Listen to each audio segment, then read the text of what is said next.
సరే ఇది photo and video రావడం లేదు sir.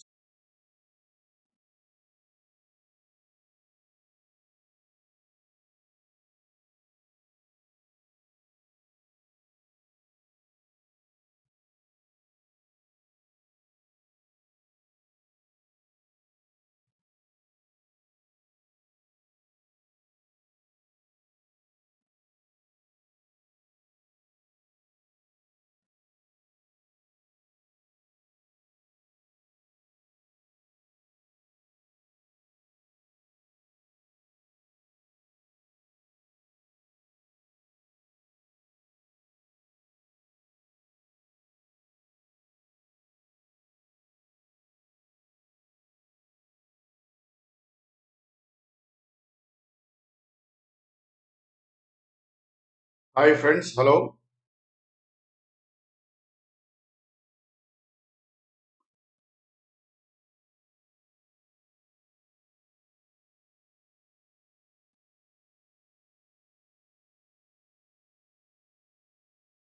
Hi friends, hello. Welcome to let's crack UPSC CSE optional.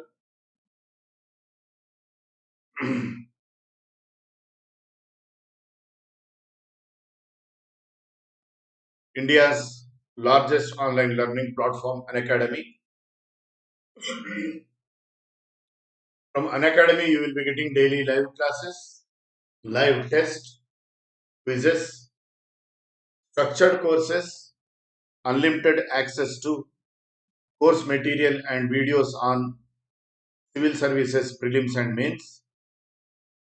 Download Unacademy learning app, get daily live classes.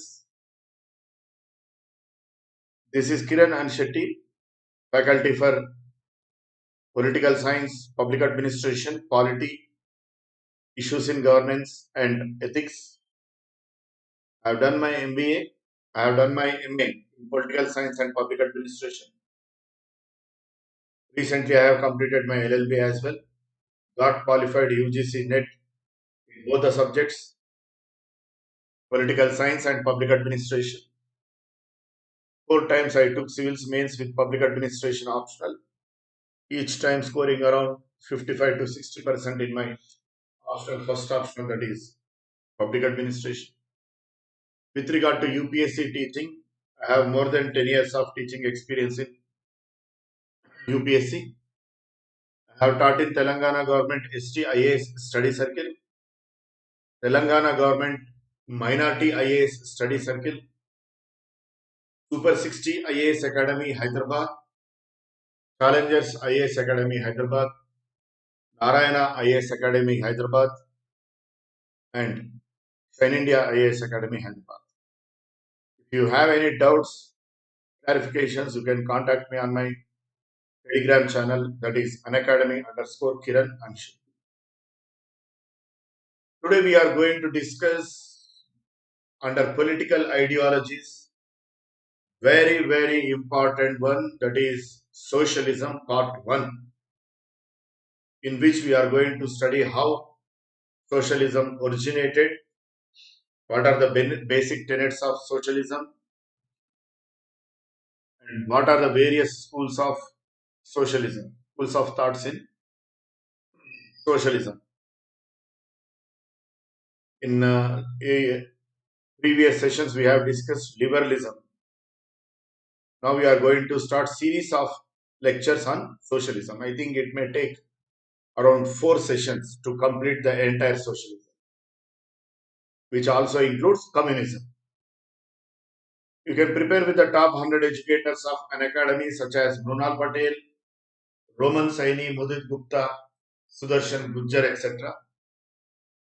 An academy will be covering UPSC syllabus comprehensively, such as polity, issues in governance, international relations, history, geography, economy, general essay, ethics, optional courses, science and technology, art and culture, answer writing practice, etc.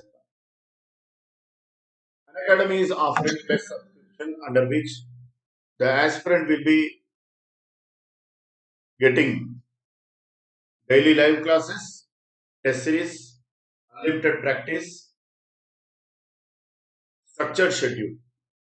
For 12 months, it is 44,000. If you use my promo code, you will be getting it 39,600. For 24 months, it is 64,000. If you use my promo code, you will be getting it 57,600. I recommend 2 years subscription because it will be optimum time period for the aspirant to prepare on the lines of UPSC. Unacademy has recently come up, as you know, iconic subscription in which the aspirant will be getting daily live classes, test series, unlimited practice, structured schedule, personal mentorship, which is the most important feature of iconic subscription, under which the aspirant will be getting personal guidance from the faculty himself, the educator himself. UPSC exam comprises many intricacies. These intricacies can be known to the aspirant only when he has personal mentorship or personal guidance.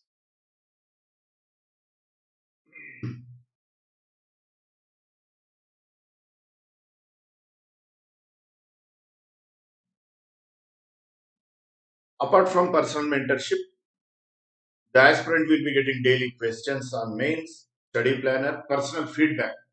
We will be evaluating your scripts and we will be giving our comments so that you can hone your writing practice, your writing skills. For 12 months, it is 64,000. If you use my promo code, you will be getting it 57,600. For 24 months, it is 99,000. If you use my promo code, you will be getting it 89,100. Apart from 10% discount, if you use my promo code, I will be guiding you personally with regard to political science optional, public administration optional, and general studies paper 2 and paper 4, including most of the issues related to journalism. In addition to me, an academy will assign a team of experts who will be guiding you in their respective subjects. I strongly recommend iconic subscription to be subscribed by the aspirant.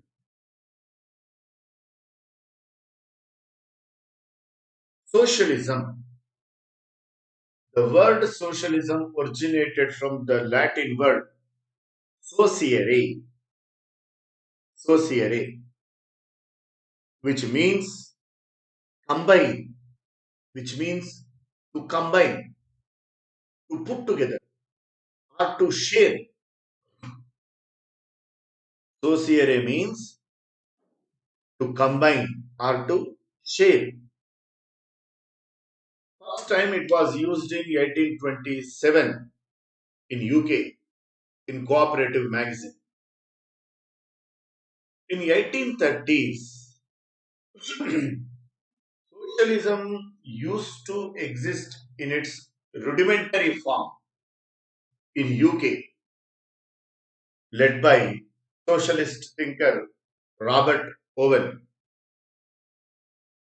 and his followers, and in France, Saint Simon and his followers. In France, Saint Simon and his followers. Socialism got impetus in industrial societies such as Germany, France, Belgium, etc. Socialism got its impetus in in industrialized countries, industrialized Western countries like Germany, France, Belgium, etc. Even Karl Marx expected communist revolution in Western industrialized societies. You will be wondered to know he never anticipated communist revolutions in agrarian countries like Russia or in China. These countries were basically agrarian, they were not industrialized.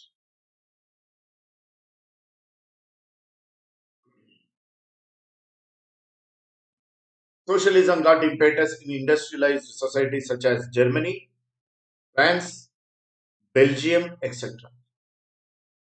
Socialism is seen as alternative political ideology to capitalism. Socialism is seen as alternative political ideology to capitalism.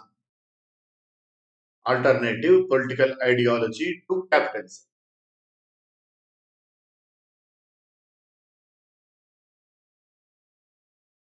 The core themes of socialism is human beings are social creatures united by their common humanity. The core theme of socialism is human beings are social creatures united by their common humanity. Human beings are all belong to one species, that is human species. This is one of the core ideals of socialism. Hence, they are united by their common humanity.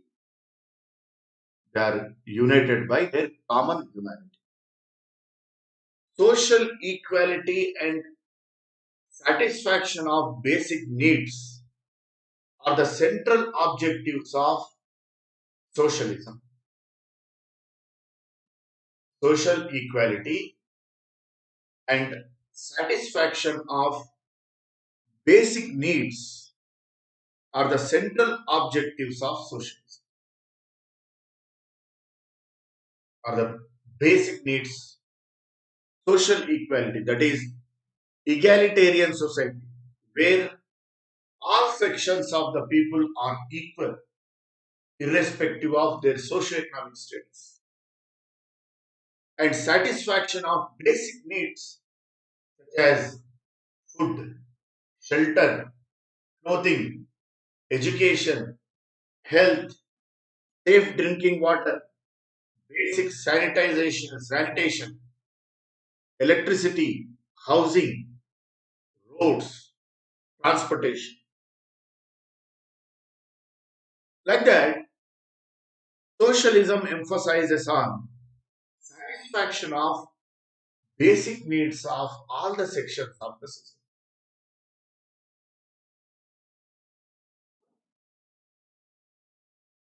Socialism is characterized by battling varieties of schools of thought based on means. That means how socialism should be achieved. Fabian socialism believes in democratic socialism. By democratic means, socialism should be achieved. Communism believes in violent social revolution through which socialism can be realized. Guild socialism believes socialism can be realized by organizing economic activities in guilds. Economic democracy should precede before political democracy. Then only we can have political democracy in true sense of term. That's what guild socialism believes. That's what guild socialism.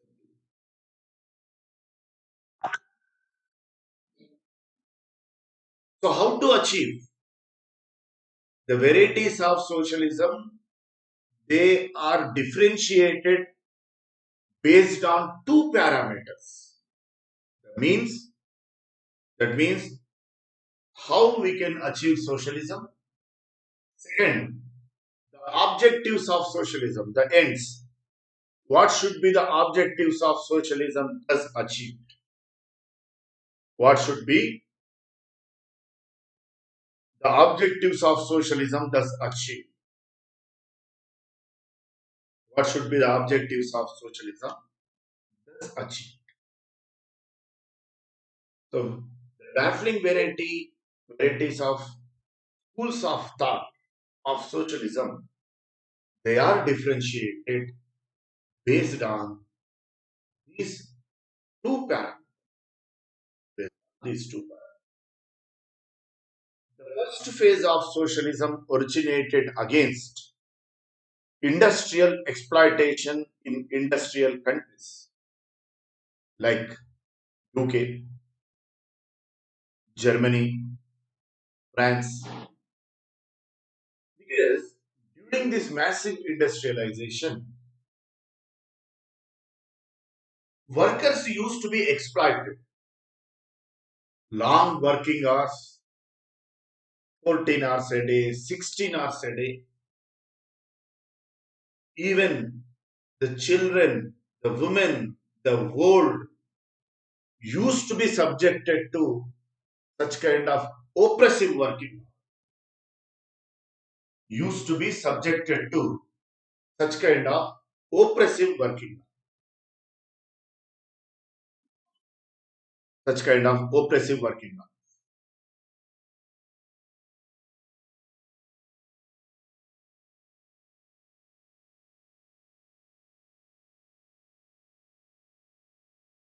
Deplorable working conditions.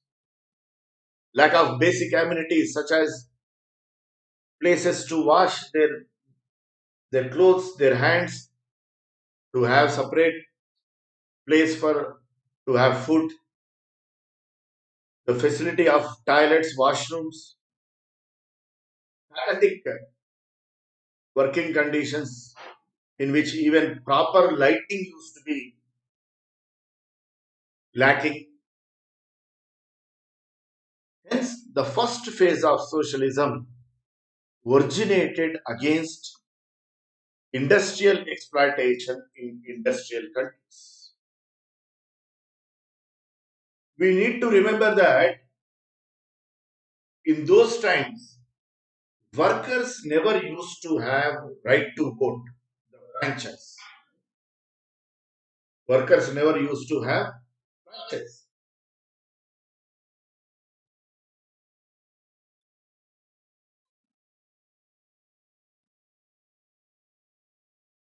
Next phase, with the extension of franchise, that means even workers got voting rights.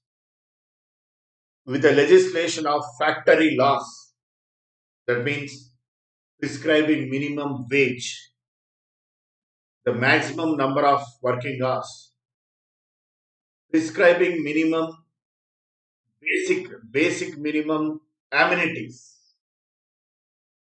like toilets, wash areas.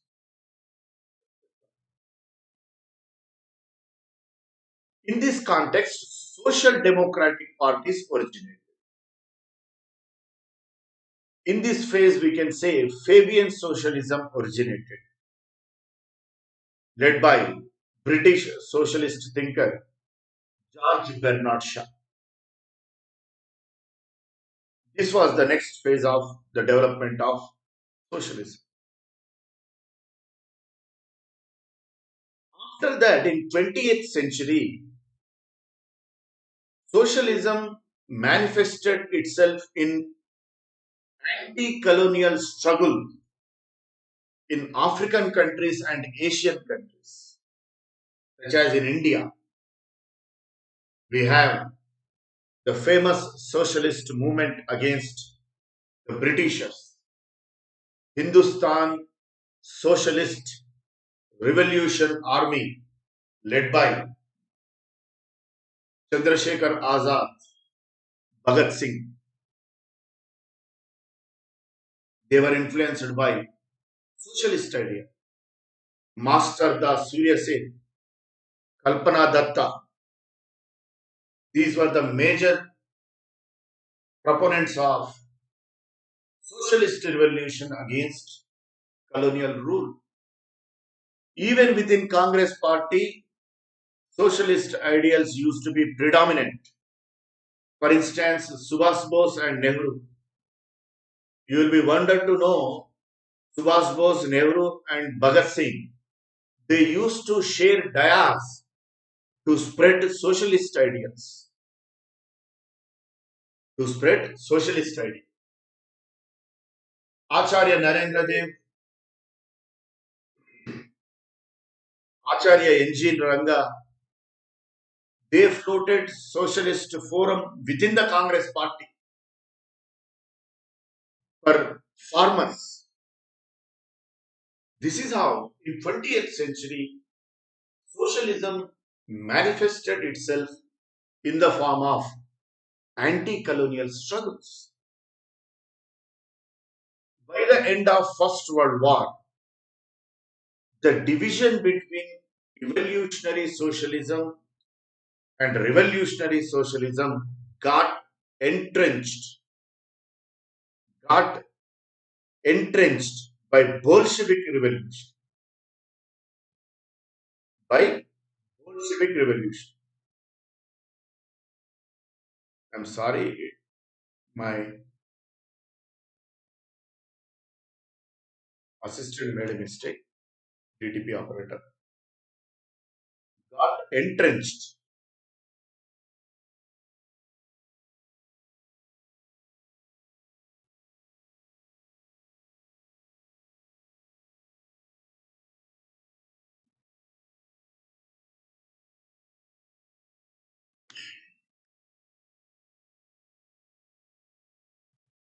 The difference between evolutionary socialism and revolutionary socialism. Revolutionary socialism means what communism proposes, what communism propounds. There should be violent social revolution. There should be violent social revolution against bourgeois to bring about social change. Communism believes that without violent war, without war against capitalism and bourgeois, social change cannot be brought out. Social change cannot be brought out. Hence, it advocates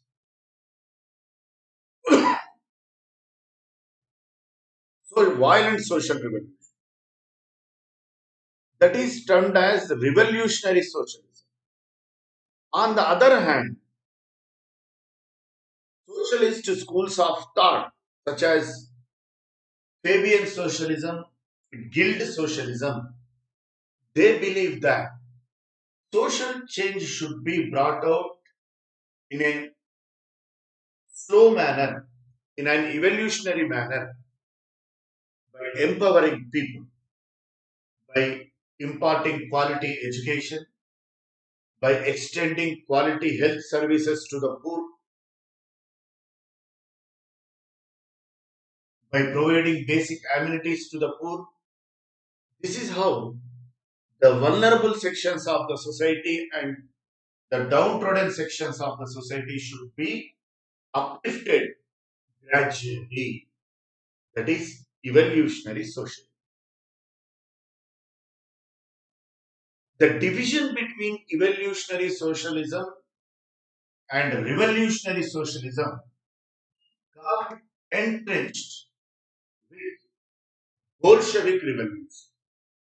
Got entrenched with Bolshevik revolution. Got entrenched with Bolshevik revolution.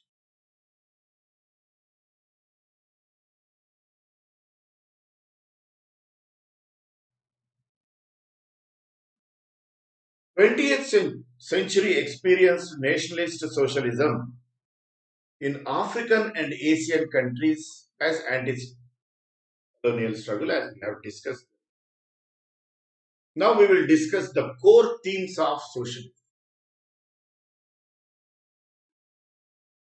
The basic tenets of socialism. The basic tenets of socialism. First and foremost is collectivism.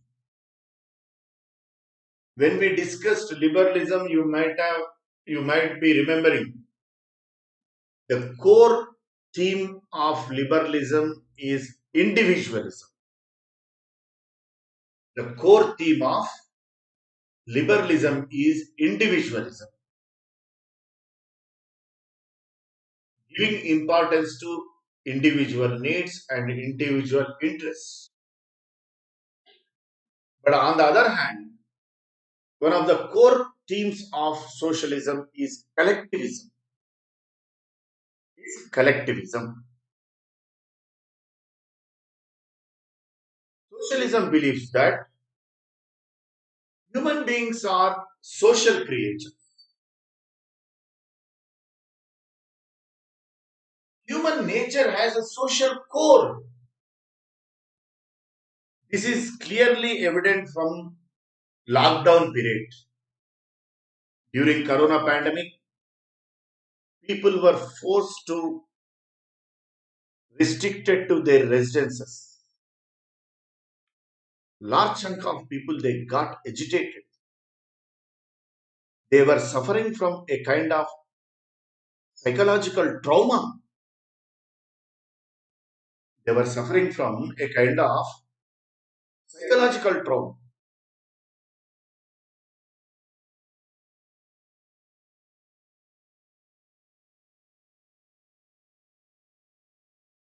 They were suffering from a kind of psychological trauma. That it in itself shows human nature has a social core. That means he is basically gregarious. He is basically gregarious. Even now, schools are not open. Children are undergoing massive stress. One of my friends' daughter, she is in seventh standard. Her parents say when they observe her chat in their WhatsApp group, these tiny tots, even at this tender age, now they are maintaining WhatsApp group. Often they will be circulating the messages, I miss you, like that. We wish when the schools were going to be open. Why this? She has her parents, her grandparents. Despite of that, why is that? She feels distressed. This is because human beings are basically social. Human nature has social core. It has social core.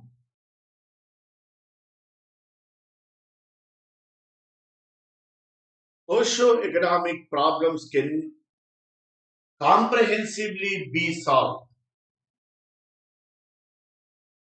Socio-economic problems can comprehensively be solved by collective endeavors, not by individual effort.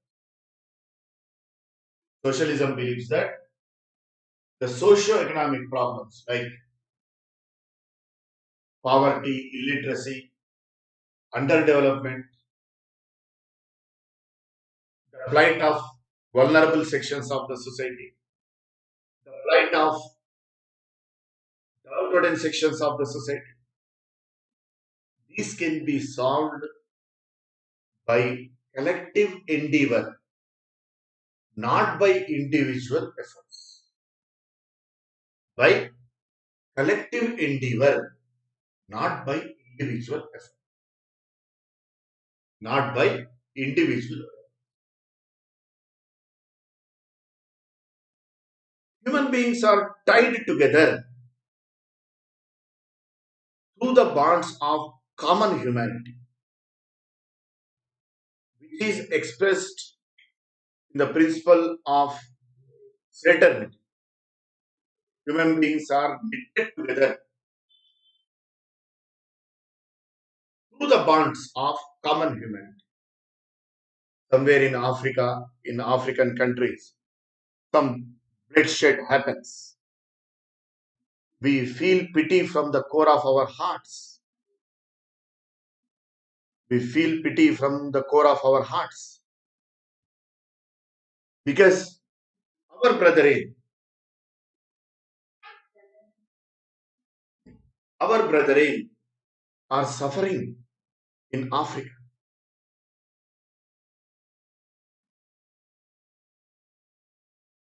We constituted UN, United Nations organizations. In troubled countries, we send peacekeeping missions. The UN will be sending peacekeeping missions. Peacekeeping missions.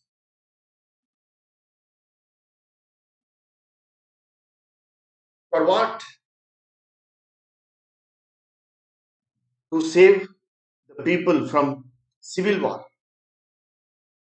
In African countries like Somalia, people dying from famine, undernourished. UNICEF extends its hand. Why all these humanitarian relief activities? We are all bound together with common humanity. We are all bound together by common humanity, which is expressed in the principle of fraternity. It is expressed in the principle of fraternity. Human being is deeply embedded in the society. If you remember very well, when we were discussing about liberalism, liberalism describes an individual as unencumbered, asocial, atomist. That means individual is independent of the society. Neither the society has impact on the individual, nor the individual has impact on the society. Individual is unencumbered. He doesn't owe anything to the society. He doesn't learn anything from society. Atomistic. He is not impacted by the society. He is independent of the society.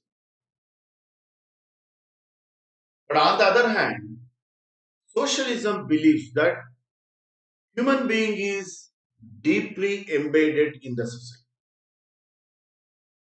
Human skills, attributes, knowledge, etc. learned from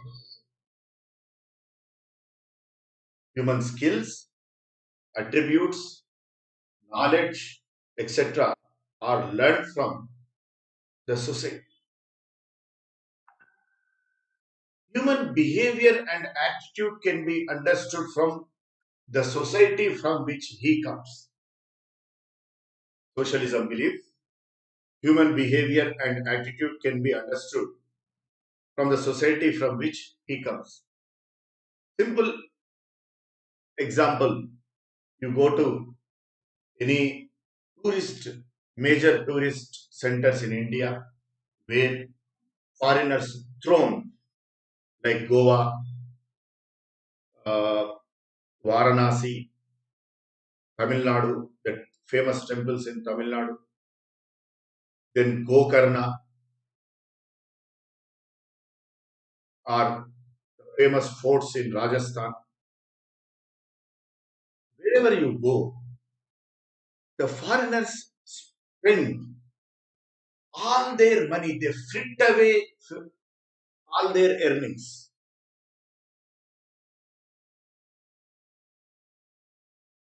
They frit away all their earnings. After having exhausted their money, they will go to their native country.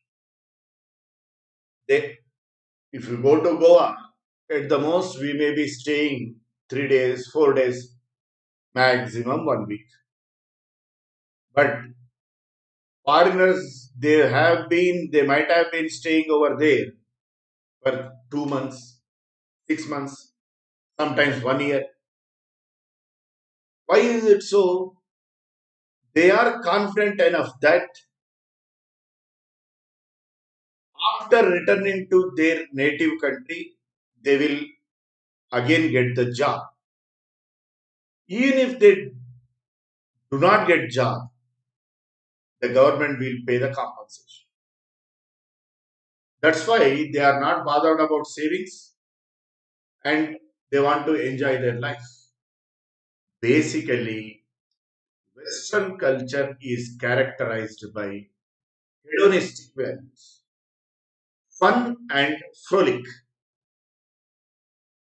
But at the same time, they are also interested in achieving excellency in their work. That's why they excel in research and development. At the same time, they excel in creating wealth by taking hard work, by doing innovative work, by taking risk. Just by observing individuals' behavior, we can observe from which society he comes. From which society he comes. That's what socialism believes. Human behavior and attitude can be understood from the society from which he comes.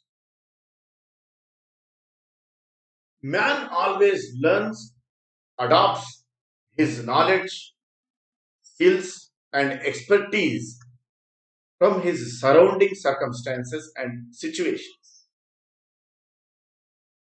From his surrounding circumstances and situation.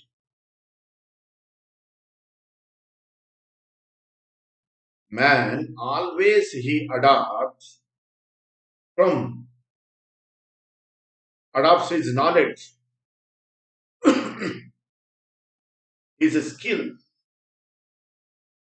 and he gains expertise from his surrounding circumstances and situation.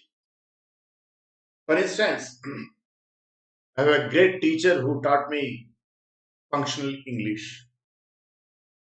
His life ambition is to impart functional English amongst even functional English amongst poor children. In order to motivate the students,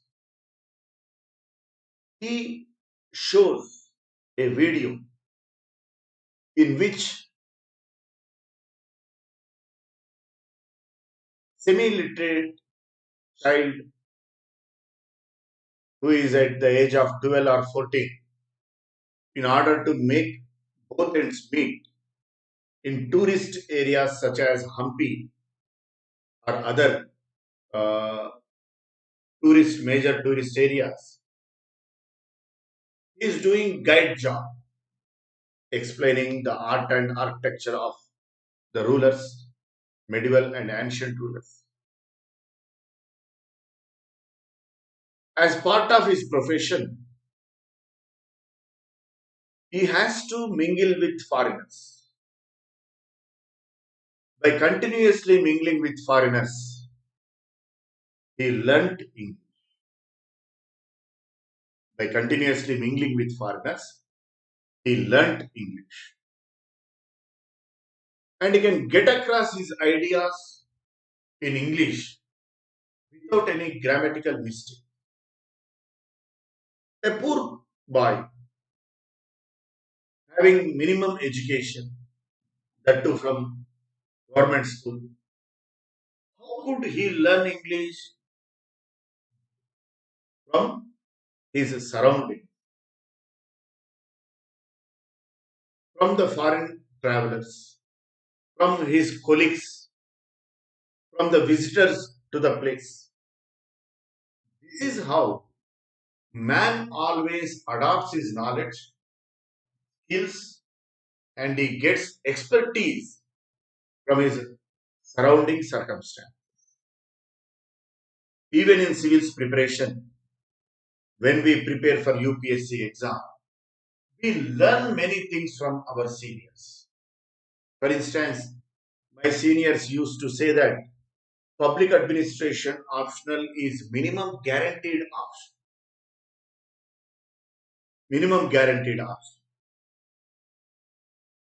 where you need not to mug up the facts because the questions will not be based on facts. They will be based on concepts. Once you understand concepts, based on that concepts, you can build your answers and you can write answers to all the questions in both paper 1 and paper 2. And you will be getting minimum 50% to 55% easily without any extra effort. With utmost ease, you will be getting 55, 50 to 55% in public administration option. That's what I learned from my seniors. That's why I chose public administration optional and which gave many dividends to me. This is how man learns from his surroundings, fellow human beings. He gets technical expertise from his surrounding circumstances and situations. Hence, man is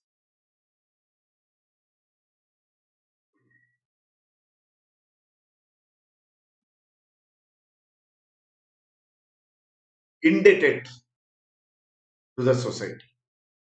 He owes to the society because society gives so much to the man. Simple thing to understand. Government runs IITs, government medical colleges like IIMs and other medical colleges in which public money is spent on the education of students. Public money is spent on the education of students,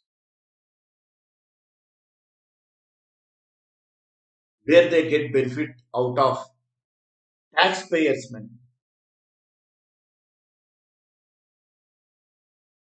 A poor student, I studied in government school. Thousands of students from my school, they got into IITs, RACs, those times regional engineering colleges. Nowadays, they are called National Institute of Technology. Those times, they used to be called as regional engineering colleges. They got into MBBS colleges. Very poor people, but they got educated because of government. Government means public money.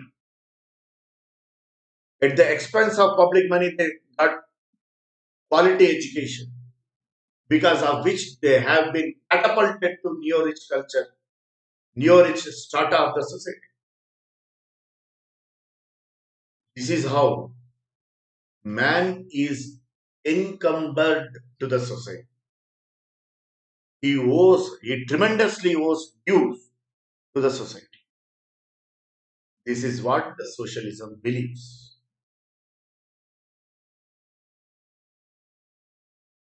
Socialism believes collective interest should prevail over individual interests. That means national interest as such should prevail over individual interests. The interest of the society as a whole should prevail over individual interests. Individual interests should be subjected to the national interest and social interest. Individual interests should be subjected to national interest as a whole and society interest as a whole. That's what Subhas Bose says. Swami Vivekananda says. Individual interests should be subjected to national, because of which the members of our armed forces, they sacrifice their everything They go for supreme sacrifice. Collective interest should prevail over those of individual interest. In this regard, we should contemplate on the lofty ideals of Swami Vivekananda. Swami Vivekananda, after returning from the West, he established Ramakrishna Mutt and Mission to spread spiritual ideals and to extend humanitarian relief to the poor and downtrodden sections of the people. You will be wondered to know the members of Ramakrishna Mission and Mutt, the brahmacharis and monks, they have to work for the welfare of the society as a whole. They have to work for the welfare of the society as a whole. Otherwise, they have to quit. They can only they can restrict themselves only to penance, that is spiritual practice, only after attaining 60 years, minimum 60 years. Only after attaining minimum 60 years of age, they should dedicate themselves, dedicate their time, allocate their time totally for spiritual practice. Till they attain 60 years, they have to work for welfare of the society, welfare of the humanity. That's why they are involved in running schools, colleges, hospitals, dispensaries.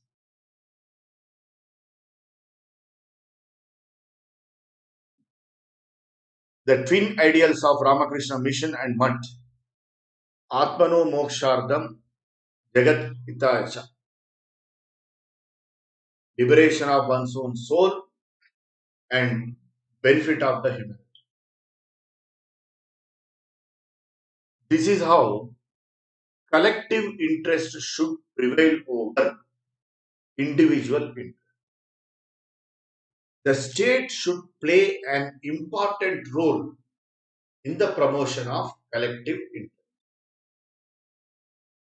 The state should play an important role in the promotion of collective interest.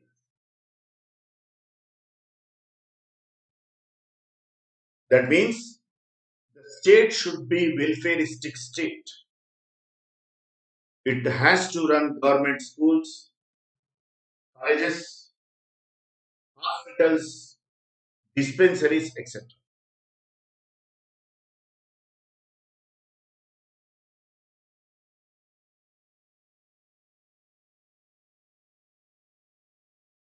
Collective, the state should play an important role in the promotion of collective interest.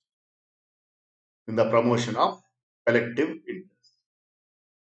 That means that the state should be basically welfare. State should be basically welfare. Equality is also one of the important tenets of socialism. You know, even school going children know socialism emphasizes on equality. It is one of the central themes of socialism which distinguishes it from other political creeds such as conservatism, liberalism. Conservatism, it emphasizes on status quo. The situations, the circumstances should remain as it is. Liberalism, as we know, the central tenet of liberalism is individual freedom. And liberalism believes that social inequalities are natural because of the inequalities in human intellect, human endeavor,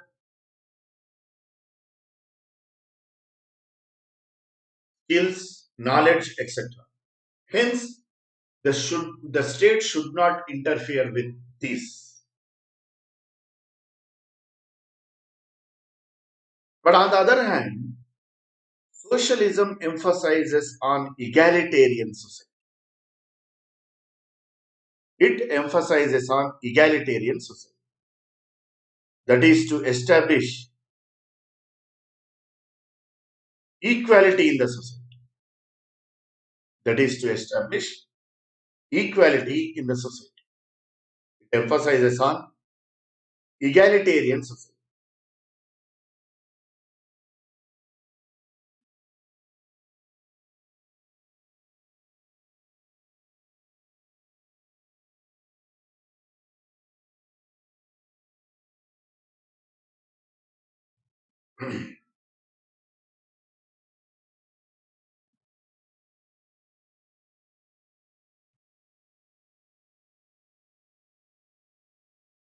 Egalitarianism is the crux of socialism.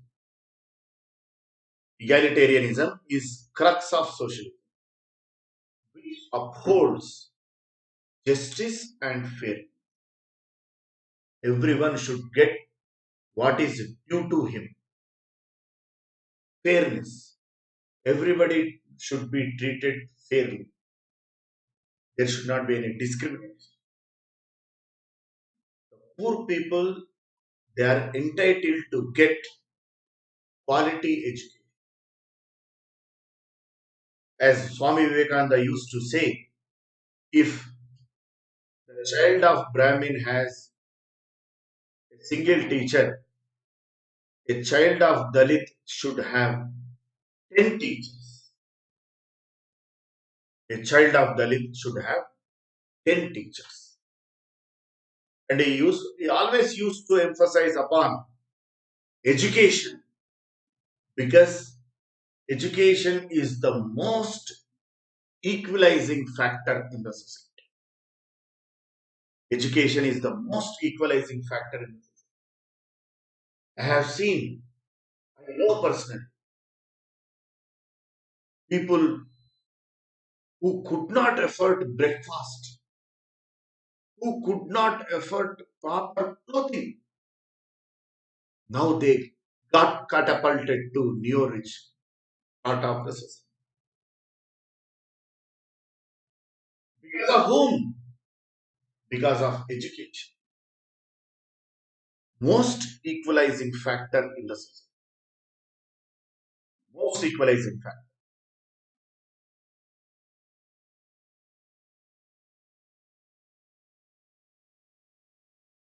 Egalitarianism is the crux of society. Egalitarianism based on justice or fairness. Justice means what? Everyone should get what is due to him. Fairness, equal treatment of all, lack of discrimination. Socialism enunciates equality of opportunity. And this equality of opportunity can be achieved through equal treatment of equals in equal circumstances. That is what Article 14, Provision 2 emphasizes upon. Equality of equals in equal circumstances. Equality of opportunity can only be achieved by equal treatment. Equal treatment, it doesn't mean you will be equating the son of Ambani and son of Riksha puller. Equality, equal treatment means equal treatment of equals in equal circumstances. Based on this, we support positive discrimination. the reservation for SCs and STs. Why? Because all of them were subjected to equal treatment in equal circumstances, subjected to discrimination, oppression, atrocities in the name of untouchability, in the name of heinous treatment to lower sections of society. Hence, in order to make them to compete on the lines of people from upper caste, Indian Constitution provides positive discrimination. And this equality can be achieved by equal treatment of equals in equal circumstances. Socialism is part of political ideologies. Political science has two papers. One is political, first paper comprises political thought, political theory, Indian freedom movement, Indian constitution and social movements in India. In that first paper, it is political science option.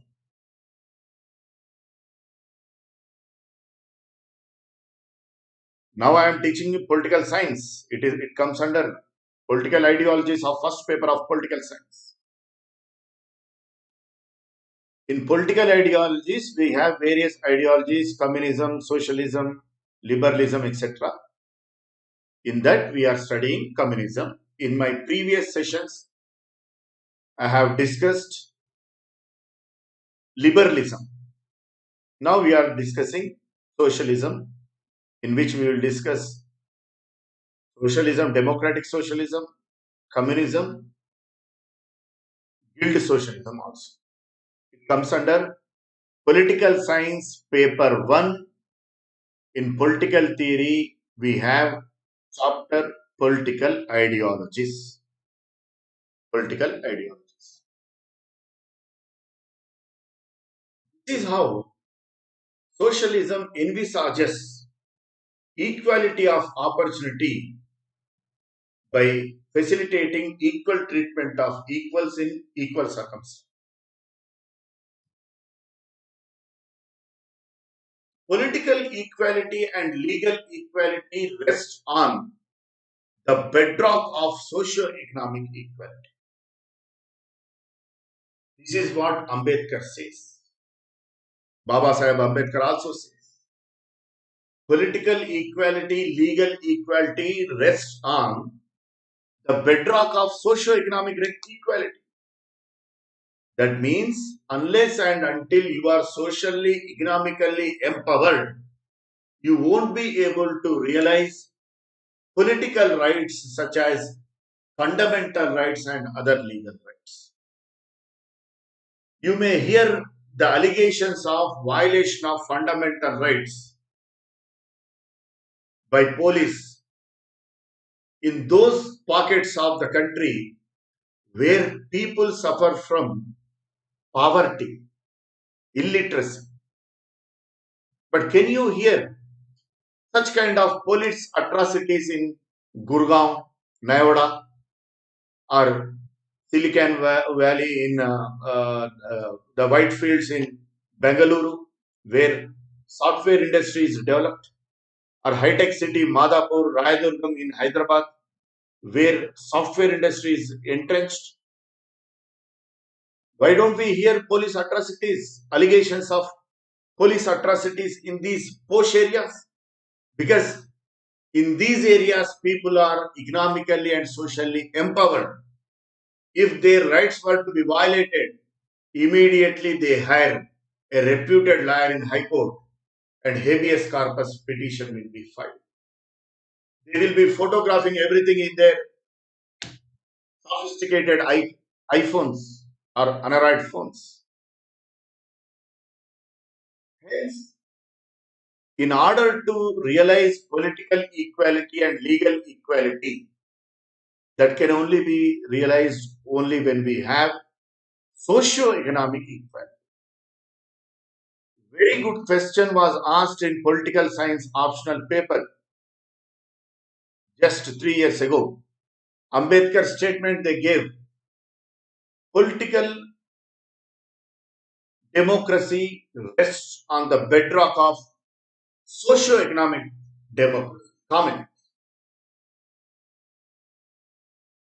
That means Ambedkar believes that unless and until people are socially and economically uplifted, they cannot realize political rights. That's why fundamental rights and directive principles of state policy are not exclusive to each other. They are complement to each other. They are complement to each other. They help each other. They strengthen each other. Without realizing directive principles of state policy, you cannot realize fundamental rights. Socio-economic equality are cornerstones of social solidarity. Otherwise, it leads to social conflicts and violent movement. Very, very important point. Even Baba Sahib Ambedkar noted this point. Unless we realize a socio-economic democracy, we cannot realize political democracy, and it will give the other way around results. Other way around results.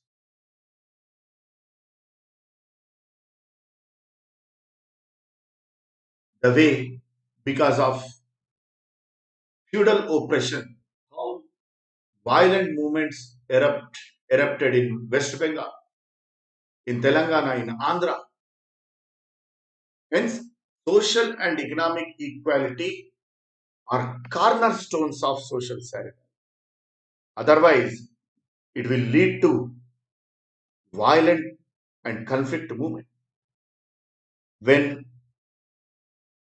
Pulan Devi was subjected to sexual assault, when she was treated as a sexual slave by upper caste people, violent movement erupted. She killed the people from upper caste. Hence, socio-economic solidarity are very essential to reduce conflicts and violence in movements. That's why we should appreciate the endeavors of central government in this regard, laying highways, 4-lane, 6-lane highways in remote areas of Jharkhand and Chhattisgarh, so that the poor and innocent tribals get employment. Once they get employment, they will be prevented from joining in Naxal movement. That's why our Prime Minister says transportation to transformation. Transportation to transformation. Need satisfaction is the basis of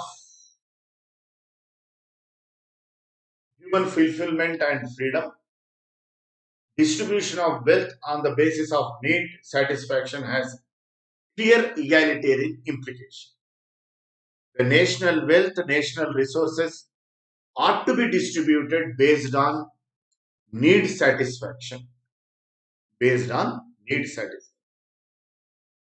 Social democrats believe in relative social equality through distributive justice. That means by welfare state and progressive taxes. Social democrats they believe in social equality can be brought out through distributive justice by welfareistic state, the state which runs government hospitals, government schools, government transport corporations, and through progressive taxes, taxing the rich for the benefit of the poor people. Marxists and communists believe in absolute equality through collectivization. Collectivization means total public ownership of wealth and means of production, as we used to have in erstwhile USSR. Thank you, friends. See you in the next session with second part of socialism. Subscribe to Unacademy YouTube channel. Share and like the videos. Use my promo code to get 10% discount. And if you have any doubts, you can contact me on my Telegram channel, that is Unacademy _ Kiran Anishetti. Thank you. Thanks.